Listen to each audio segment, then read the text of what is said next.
disciple. Yes, I'm a disciple that makes disciples, makes disciples. I'm a disciple that makes disciples, that makes disciples.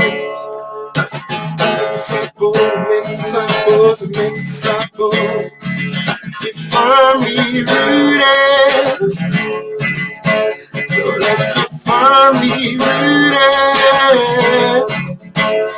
Let's get firmly rooted. So let's get firmly rooted. Oh, I'm a disciple that makes disciples, that makes disciples. I'm a disciple that makes disciples, that makes disciples.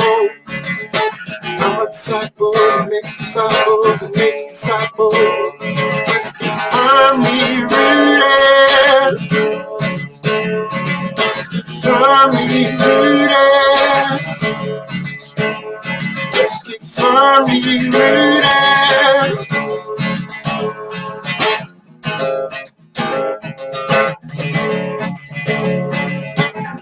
Yeshua, Yeshua, Yeshua, Yeshua, Yeshua, Yeshua. I'm a disciple that makes disciples, that makes disciples. We're disciples that make disciples, that make disciples. We are disciples that make disciples, that make disciples.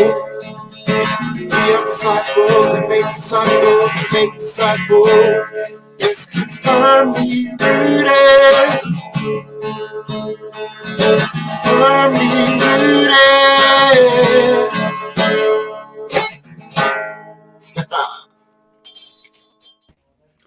Good morning, Rooted Men. It's so good to be with you this morning on this St. Patrick's Day, my favorite of holidays.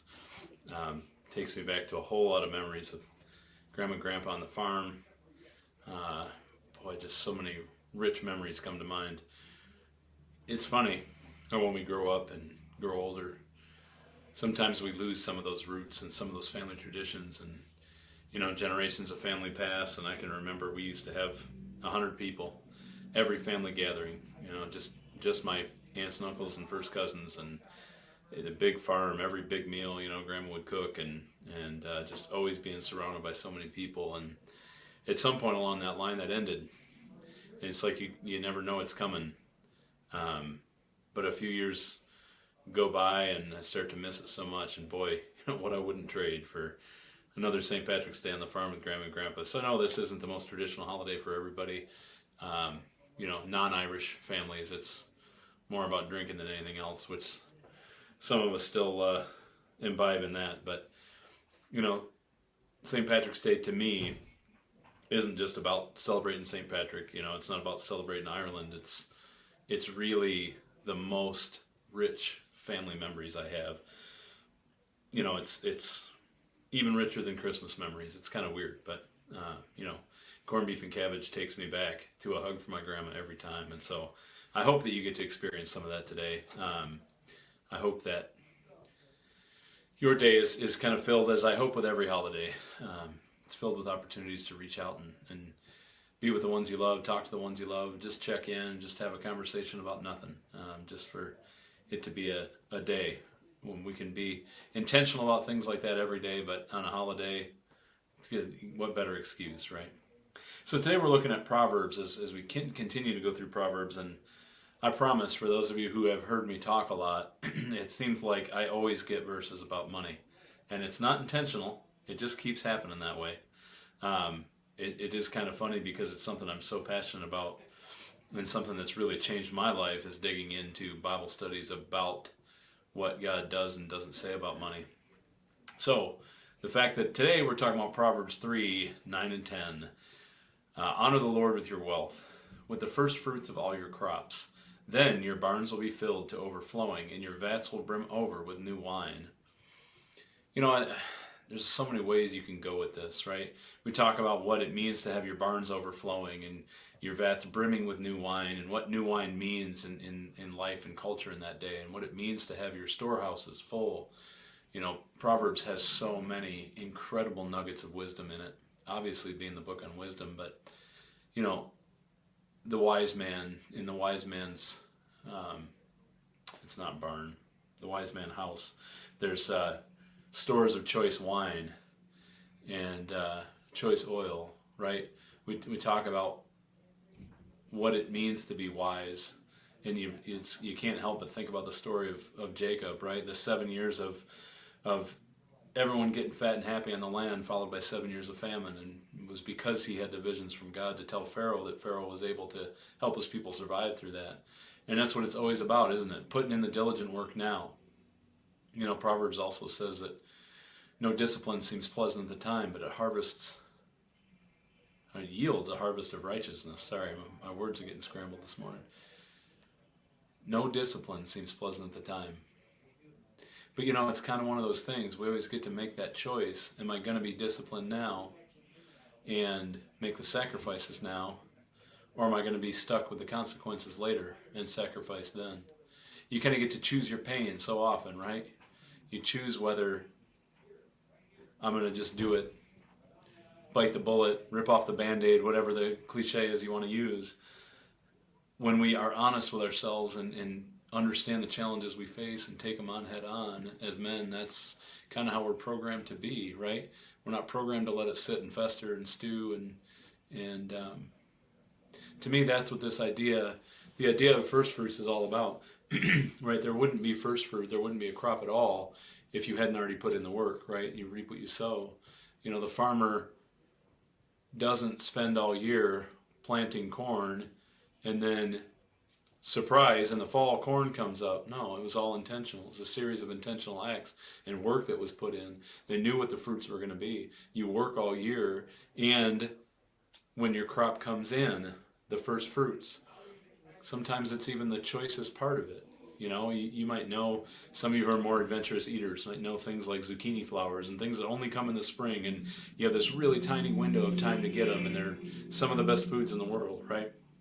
That's this idea of first fruits. Give God that first stuff, right? And that's this idea that just keeps hitting home for me about living with an open hand and understanding how important it is to recognize that every single thing you have came directly from God. That He's standing there watching you wrestle with Him over control over it. Wrestle with Him over His timing. I have to do it my way. My plan is better because your timing isn't working. It's not delivering it fast enough. It's not getting me there. I need to be here. I need to keep up with my neighbors, whatever it is, right? It all comes back to not trusting that God has you. And when you remember and always focus on the fact that He is the very creator of the universe, creates everything we have, everything we will ever have, has a purpose and a calling on your life and my life too, and has a vision of a life for you that is more abundant than you can ever imagine. That He wants to fill your barns to overflowing and fill your wine vats with new wine. He wants to renew in you a new energy, a new spirit, a new crop all the time. There can always be more, and He wants to continue to bless you with more. No, it's not a prosperity gospel thing. No, it's not if you pray harder, money will show up in your mailbox. It's nothing like that. It's about changing the heart to be content with what you are given, content with where your calling is, where God has you in life, and being content with the things you have so that you're not chasing more. Your life isn't upside down, right? You don't get to the end of the month and then realize, oh, there was more month than money again. I'm short again. I can't give to you this month, God. No, we're called to give first. And it changes our heart in the way that everything else flows out of it. So again, it's kind of the same old message from me, right? But I just want to encourage you, for those of you who struggle with this stuff, which is most of us, we struggle with our identity through money, our identity through work, what we create, what we bring home. It's hard. It's really hard. But in submission, there is so much power. In understanding that God is providing for you and cares for you, there's so much power. And I just encourage you to be with Him, to search and know Ask him to know your anxious thoughts about this topic, about money, about where your treasure is, where your heart is, about why you don't feel like you have enough sometimes, or why you feel like you have too much, or you might be ashamed of how little you make or how much you make, because there's so many judgments from society in this kingdom that tell us we're wrong no matter what we do, right? Anyway, I hope that resonates with some of you. I'd love to continue that discussion if anyone's interested. Again, I wish you such a happy St. Patrick's Day. I hope it's a great day for you. Make it a firmly rooted day, and may someone see Jesus in us today.